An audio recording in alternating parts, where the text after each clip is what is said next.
Hey everybody, welcome to Culinary Characters Unlocked. I'm David Page. On this episode, a self-described born-again Italian who studied under the legendary Marcella Hazan. She's played a key role in turning Portland, Oregon into a big-time food town. Here's Cathy Whims. Chef, how are you? Thank you for doing this. Hi, David. I'm so excited to be talking to you. I'm doing great here in beautiful Portland. It's always good in Portland, and I'm excited to be talking to you. Okay. You are kind of a legend. Everything I read says you pretty much taught Portland what great Italian food should be, and even to some extent what fine dining should be. That's nice to hear. Thank you. I don't know if it's the case, but yeah, I certainly try. You can take credit. Come on. You've been there for quite a while now. When you started cooking and restauranting in Portland, it was not the culinary hotspot that it is today. Big changes, and you've been a big part of them. You're still there. You're still doing it. What's left to teach? What's left to do? I would say there's just so much more to keep learning about Italian food. You can go 3 kilometers in Italy to another town, and it's a completely different food scene. And there might be a dish that you had in Romagna, and you go 10 miles away, and no one's even heard of that dish. I can think of a specific one right now. Well, tell me, what dish? Okay, it's called tortelli all'astra. And a friend of mine that grew up in the Romagna part of Emilia-Romagna, he taught me this dish, and he told me that you go to the next town and no one's ever heard of it. So it's very unusual. It's a tortelli like pasta, but it's different. It's a pasta made with no egg.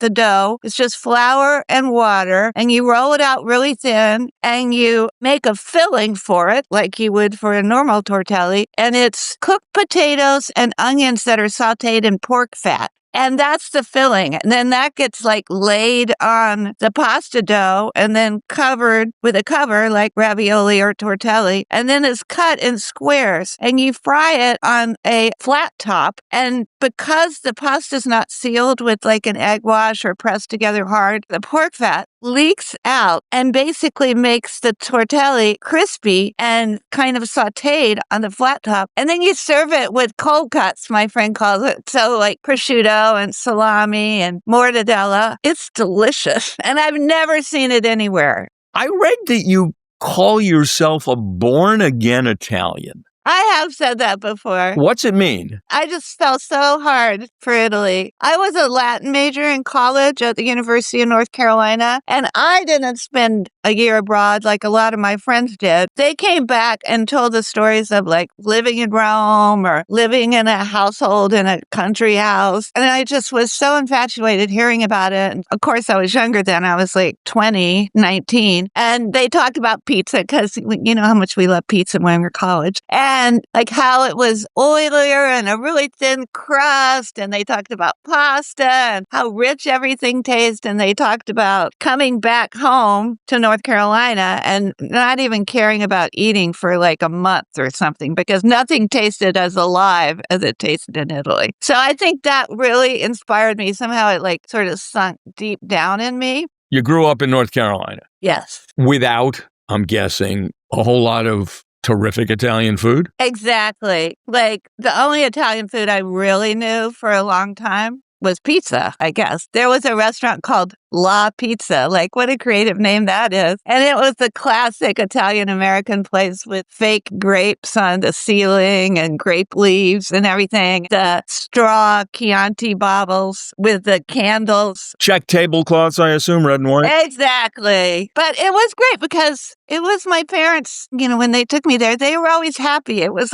their date night. And so to me, it just meant romance and everything. And I fell for that really hard too. I saw this in writing, quote, Whims' mother was from the Julia Child era school of cooking. We would watch The French Chef together, and she cooked her way through mastering the art of French cooking, both volumes. And I grew up eating really well because of that. But when she got married, she didn't know how to cook at all. So she was completely self-taught. It would appear then that food did play an important part in your upbringing, that you had a passion for it? Absolutely. And I would say that what kept our family together, I I have a younger sister, was food, eating really well, and Labrador retrievers. Can't get a better combination than that. You went to school in North Carolina, University of North Carolina, you said? I did, and that was my hometown. I was kind of hoping to go away to college, but it was just so reasonably priced to, go to school in North Carolina. And a great school. It was a great school. I was really lucky. It probably was better for me because I might have been really shy if I'd gone away to college in the East Coast.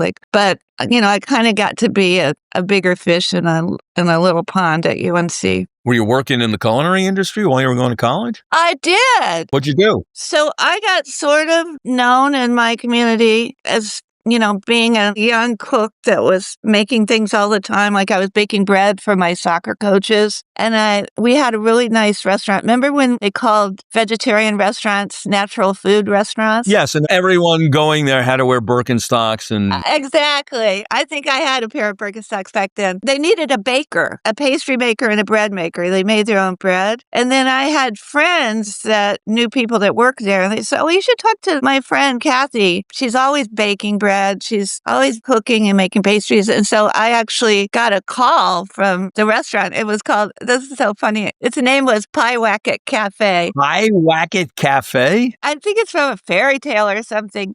Literally, it was one of the very best restaurants in Chapel Hill. And I went for an interview and I got the job and I was baking there. Also, a friend of mine who also went to UNC that grew up in Chapel Hill, I knew his parents, and they hired me to be a private cook for them one day a week when they would throw a dinner party, and I would do the cooking for that. So I did have 2 jobs in college. Had you been trained at all, or was this just you were self-taught? I was self-taught, and also remember my mother was a really good cook. Did you ever get any culinary training? Not until much later in my career. The question then becomes, are some people born with it and some people aren't? I think I was born with it because I love to eat. Okay. I love eating, and I was so hungry back then when I was a teenager and in college. My friends just used to make fun of me. They swore I ate like 7 meals a day or something. Okay, so you're baking bread, working at the Pie Wacket Cafe or whatever it's called. You have a good memory. You're catering for a family. How do you then embark on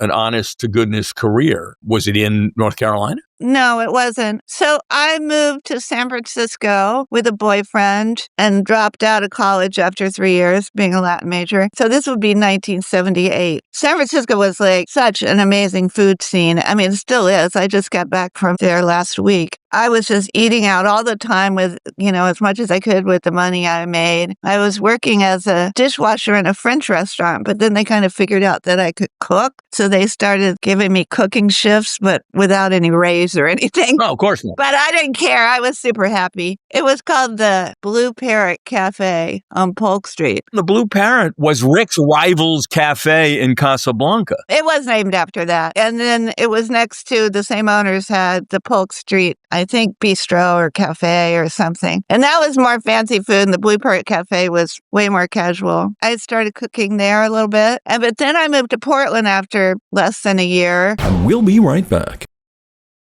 I got a job at a place that was a tavern. And so I wasn't really cooking then, but I was cooking at home all the time. And then there was a really fancy restaurant in Portland that was the special occasion place, and it was called Genoa. And so it was an Italian 7-course pre-fee meal that people came for anniversaries or birthdays. I had saved up my money to eat there like 3 different times, and I would have died to work there. But I would never have thought to apply because, like you said, I hadn't studied with any cooking school. But they heard about me through a friend, and I got a call from them, and they said, we need a cook. Would you like to come in for an interview? And then I was working there right away, and it was my dream job. I was really lucky. And so that's where I really fell for Italian food. You were there for 18 years. You ended up owning the place. I did. The impression I get from reading is that under your guidance, when you were in the kitchen only, and then when you owned the place, that you really at Genoa upped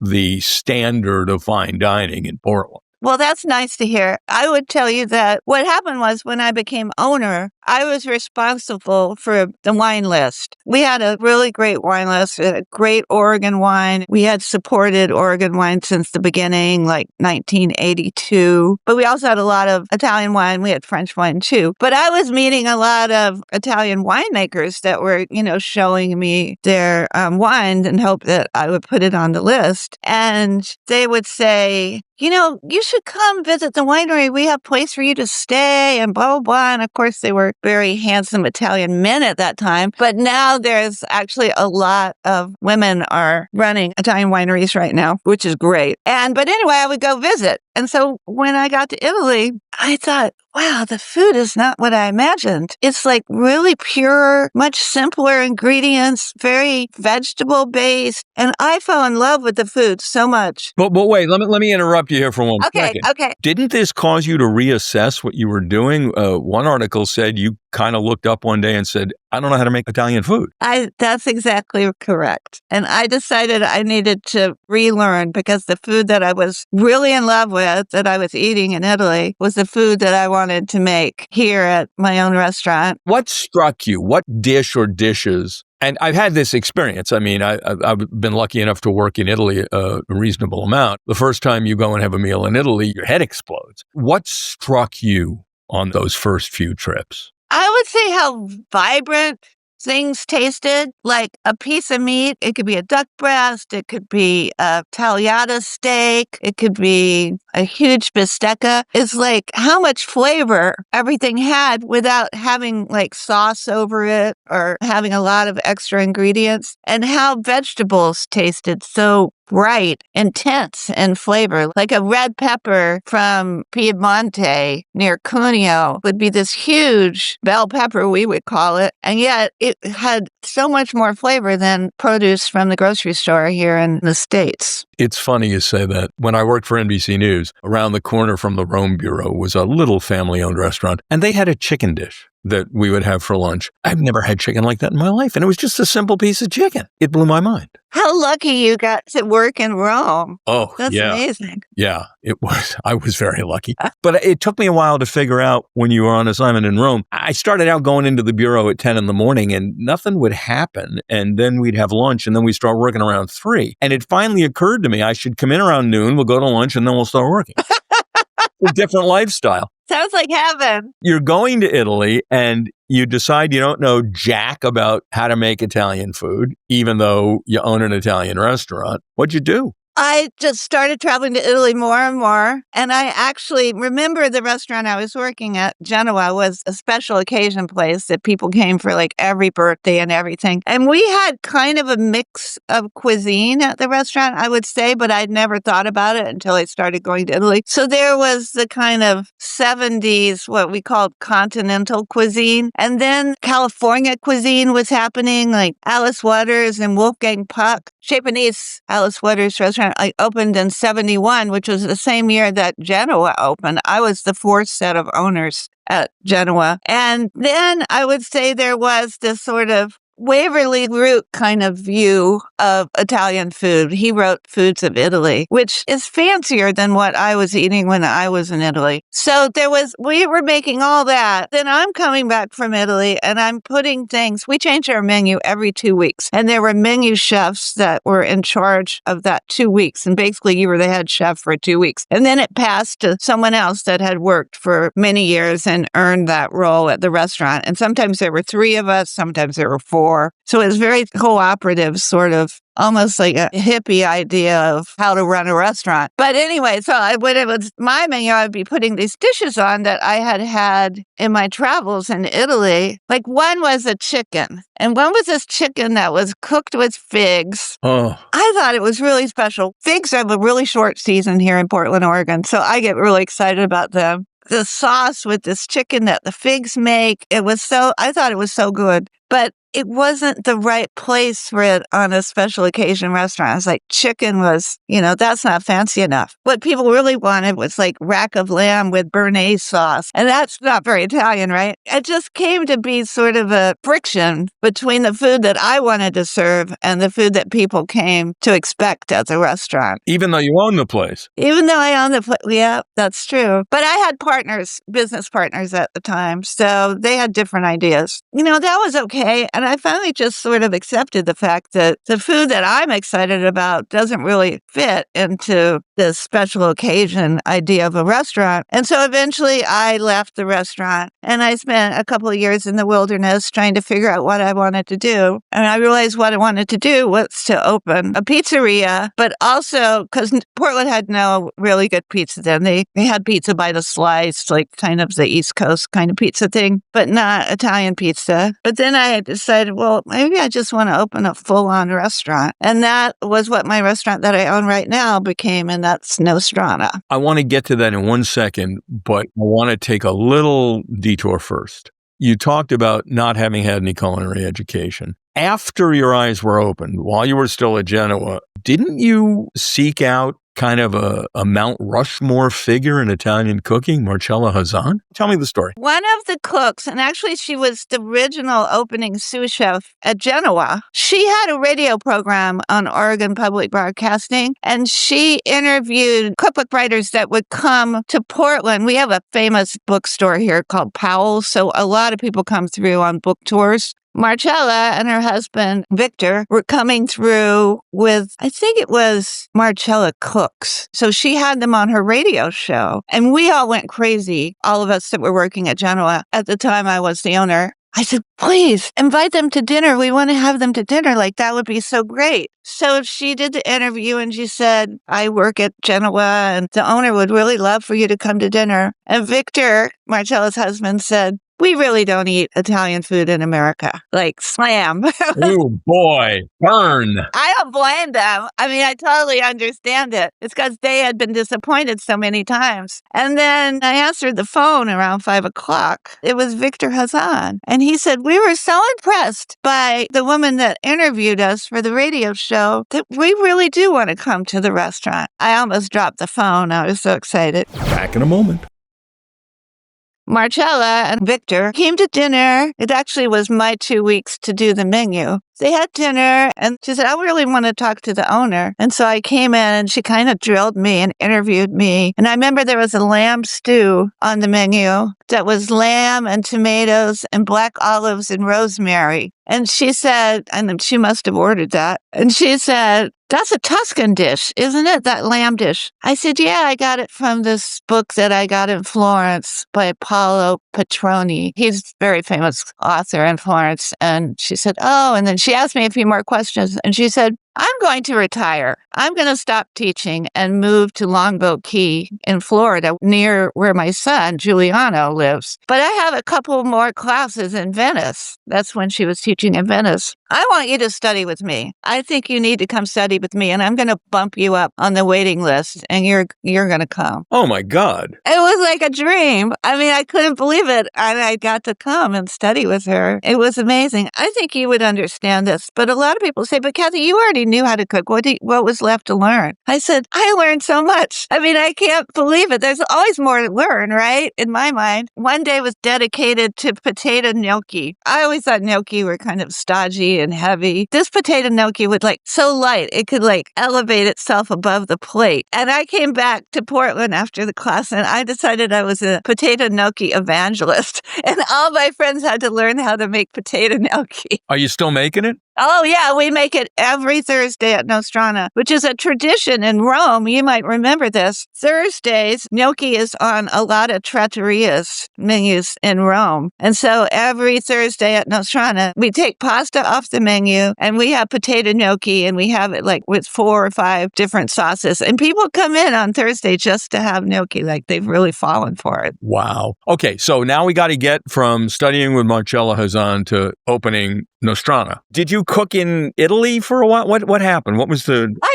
I did ask my friends, through my winemaker friends, if I could, hang out in the kitchen in different restaurants, especially in Piemonte, in Alba, and in Barbaresco, if I could hang out in the kitchen for like a week or two. I learned a lot that way. But you ended up back in Portland. I did. I never have lived in Italy, which is something I would like to correct.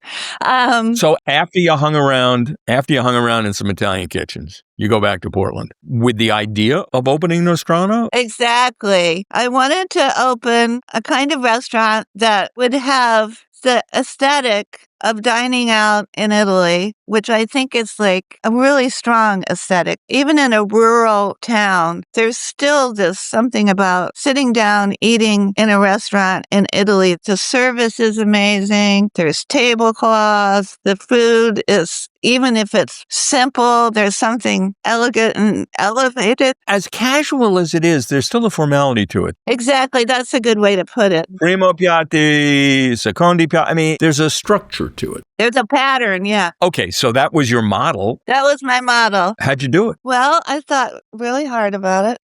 And I decided to do it a really hard way. I decided I wanted a wood-burning pizza oven. I wanted pizza to be a big part of the menu. But I also wanted a full menu with the primo piatto and the secondo and the dolce. And I decided we needed a wood-burning grill so we could have that flavor that you have of like grilled bistecca alla Fiorentina. So were you heavily Tuscan? Was that the... I think I am, but not only, because I've kind of traveled all over. But there is something about the simplicity of Tuscan food that's so direct that I really appreciate. Funghi porcini, that huge mushroom they serve like a steak.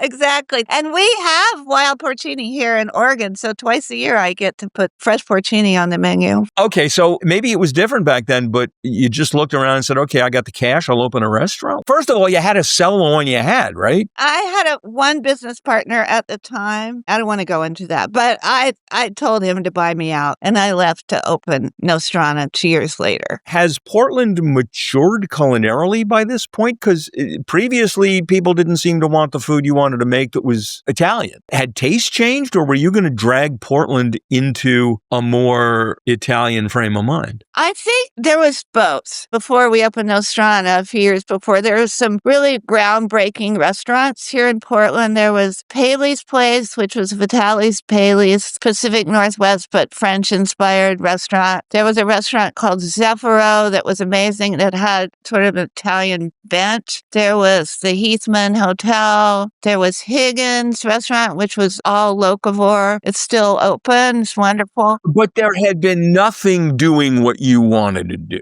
No, and there wasn't any pizza that wasn't just sort of American pizza by the slice kind of stuff. I was going to start with the full dinner menu, but let's start with the pizza. The latest rankings came out of the top 50 pizzerias in America. You're on the list. You're 29, something like that. Yeah, I think 29. Which is, I mean, good God, there's a zillion pizzerias in America. How do you what's the secret? And was your pizza that good when you started? Is it something you picked up in Italy? What's the deal? It started in Italy, but in this 2 years, I call it my sort of wilderness. I went back and finished my BA at Portland State University and took a ton of Italian classes. But I was practicing pizza because I knew I wanted to open what I thought would be just a pizzeria. And I was making pizza all the time. And I had a really close friend, Mark Dockstetter. He owned Taste Bud Farm. He had built a wood-burning oven and put it on a trailer, and he would go to the Portland Saturday Farmers Market and sell pizza. But the farmers market didn't happen in the wintertime back then in Portland. It was shut down. And so he let me have his pizza oven on a trailer, his wood-burning pizza oven. So for 2 years, 2 winters in a row, I was like making pizza, throwing pizza parties, just trying to get it down. And it was the summer of 2005, before we opened Nostrana in October. And I panicked.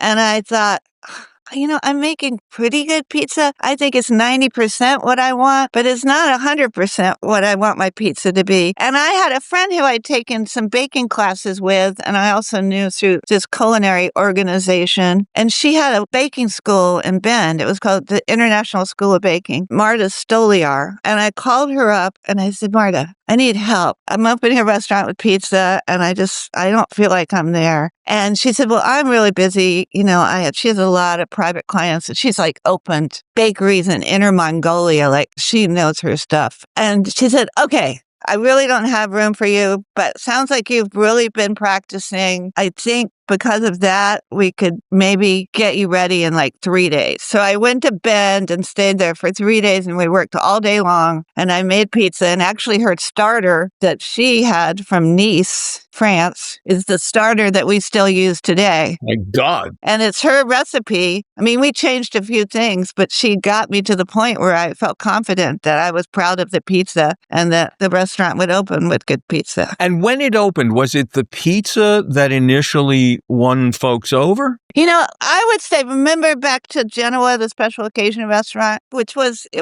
not inexpensive to eat there. It was at that time, I think $75 if I remember right, for a 7-course meal. And actually when it opened in 71, it was $7 for a 7-course meal. I think people thought that a restaurant that I opened was going to be Genoa food for way less money. I think that was one of the big draws. I think people came to think they were going to have the same food that they had at Genoa for a quarter of the price or something. And that wasn't it. But as we were open and we were overwhelmed being busy because we got great reviews in the local press, I think we kind of weeded that out. And then the people that really appreciated what we do, it's like, I think there's still many of the same people now 20 years later. Well, of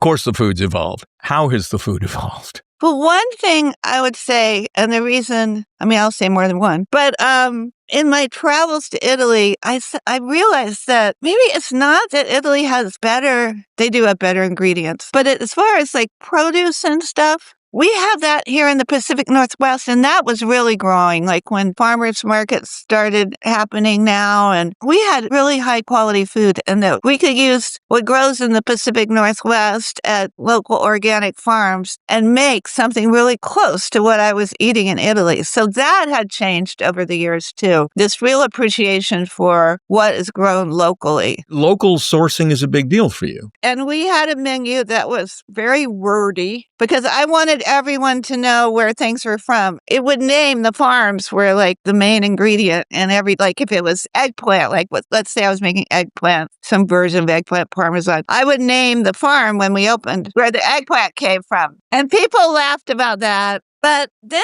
I realized that customers started asking about it. Oh, so where is that farm? And this is the best eggplant I've ever had, or this tomato is so delicious. And it was easy to kind of make fun of, but I really think it drew the customer in eventually. But it was kind of a change from, the way Portland menus were written before. But now I feel like it's just made people more loyal to Nostrana because they can trust where food comes from. They can trust that it tastes great. They can go to the farmer's market and buy from that very farm themselves if they want. We have our own farm, and there is notations on the menu that what comes from our farm. Obviously, we don't have an acre. We can't grow more than a small portion of things. But on the menu, there is a list of all the different farms that we buy from. You are buying some things from Italy. Oh, things that are just irreplaceable, like Parmigiano Reggiano and Pecorino Romano. Olive oil? Olive oil. And we also do use a California version of olive oil too, called Sika Hills olive oil. Now, haven't you got local farmers now raising ingredients that used to only come from Italy for you? That's true. One is radicchio. The Pacific Northwest climate in the winter is perfect for radicchio. It's very similar to the Veneto Veneto and Venice, where most of the radicchio in Italy comes from. That's really amazing too. And also varieties of vegetables that we used to not have. Like? Spigarello, which is a kind of Neapolitan broccoli that's mostly leaves with less of like a big stalk of broccoli. Agretti, which is a funny little green that I've had in Italy, usually just kind of sauteed with olive oil. It's delicious. It almost feels like a succulent in your mouth. Varieties of tomatoes. One that one local farmer cultivated is called Astiano. It's a sauce tomato that is from the town of Asti in Piemonte, and we're growing that in our farm across the street right now. So lots of things are way more available than they certainly were 20 years ago. Well, let's talk about what's on the menu these days. What's representative? What are you really proud of? I would assume you're proud of everything, but pick a couple of dishes and tell me about it.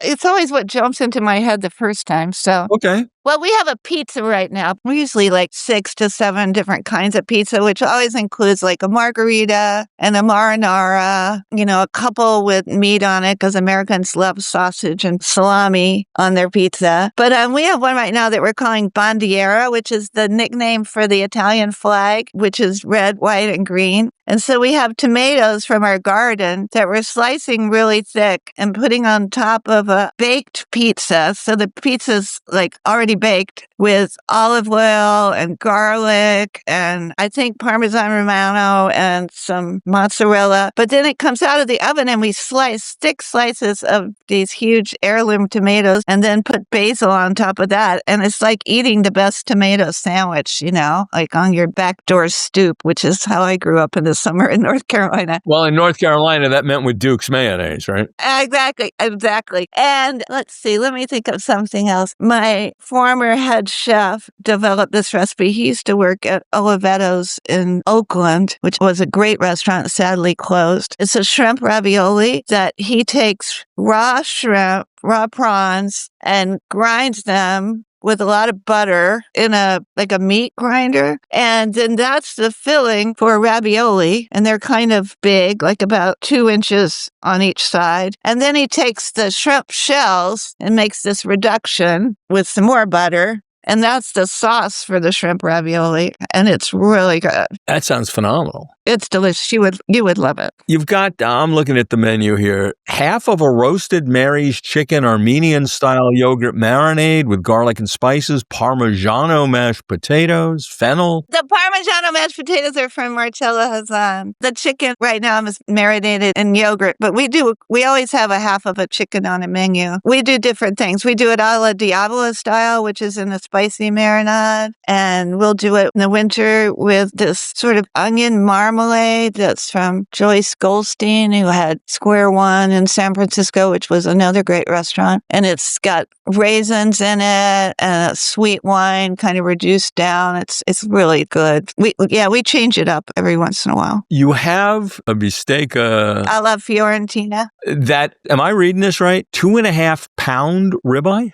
2.2 pounds. I guess it's to share? It is to share, but that doesn't mean that someone hasn't eaten a whole thing by themselves. So they have. But a lot of people come in to share for a special occasion. I mean, it's quite expensive, and we all know that meat prices have really gone up. But it's delicious, and it's grilled over a wood fire. It gets grilled because it's really thick. It's grilled like 10 minutes on each side of the steak, and I don't mean just the front and the back, on the sides and everything. And then it rests for at least 10 minutes before we slice it and put it on a plate with the bone. It's very popular, actually. I'll be right there. Okay. These are tough times for the restaurant business. You doing okay? We're hanging in there. Yeah, we're actually this summer, I feel like we maybe turned a corner. We were still struggling until just recently. Struggling after COVID? After COVID, yeah. We were determined to get through it, but we also were hemorrhaging money, I would say. It was really hard to come back after being completely shut down, and we were really in debt and everything. But I'm feeling good finally now. So it's taken you a couple of years to, more than a couple, yeah. Oh, yeah. That's the thing about the restaurant business. The margins are really low. It's really hard. People, it's food. You're selling food. A lot of people don't know what the value of good food is and using great ingredients. And so you have to fight the public perception of what they're willing to pay for food. And you can get like a hamburger for nothing at a fast food restaurant. It's a friction there. It's interesting. Bobby Stuckey, whose restaurant... Frasca. I love that restaurant. Yeah, his restaurant Frasca just was named James Beard Outstanding Restaurant of the Year. I was talking to him the other day for the podcast, and he said, my wife's in women's fashion, and she sells these very expensive designer shoes, and I asked her, do you get any pushback on price? She says, no, I sell a couple of pairs a day. And he said, it's, people don't care if the price of their Air Jordans, well, they may care, but they'll still buy Air Jordans. He says, but if you bump the price of a chicken dish $4, it's like the world has ended. Exactly. How does the restaurant business, does it have to change? Is fine dining gonna become less of a factor? What's the future? I would say, unfortunately, fine dining is kind of disappearing. I can think of so many places in Portland that have gone to fast casual, order at the counter, pick up your food yourself, and go to your table and sit down and eat it, as opposed to someone serving it to you, as opposed to, we're really dedicated to the aesthetic of the Italian restaurant. I feel like you and I touched on that a little bit earlier. We have a sommelier on duty every single night. We have someone that can talk to the customer about, the story behind every bottle of wine on the menu. I don't know anywhere in Portland right now where that is happening. So, we're dedicated to that stuff. And that, again, that takes away from our bottom line too. But it's what I want when I dine out. Well, I don't want to end this on a downer, so...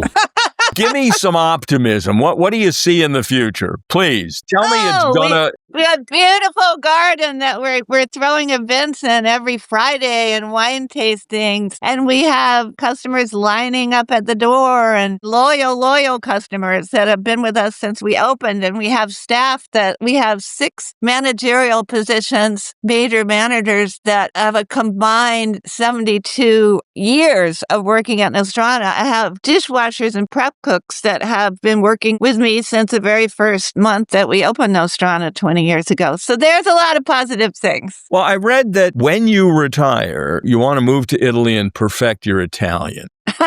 I would love that. It's not going to happen that soon, is it? No. And, I'm still working on convincing my husband. So I don't know. Although he's getting closer and closer. We'll see. That's all up in the air right now. Well, keep serving good meals in the meantime, okay? Hey, David, I really enjoyed talking to you. Same here. It's really, really fun to talk to you. Thank you. Well, thank you so much for doing this. It's been a pleasure for me. All right. Ciao. Ciao, ciao. Cathy Whims on Culinary Characters Unlocked. I'm David Page, and I'll see you next time.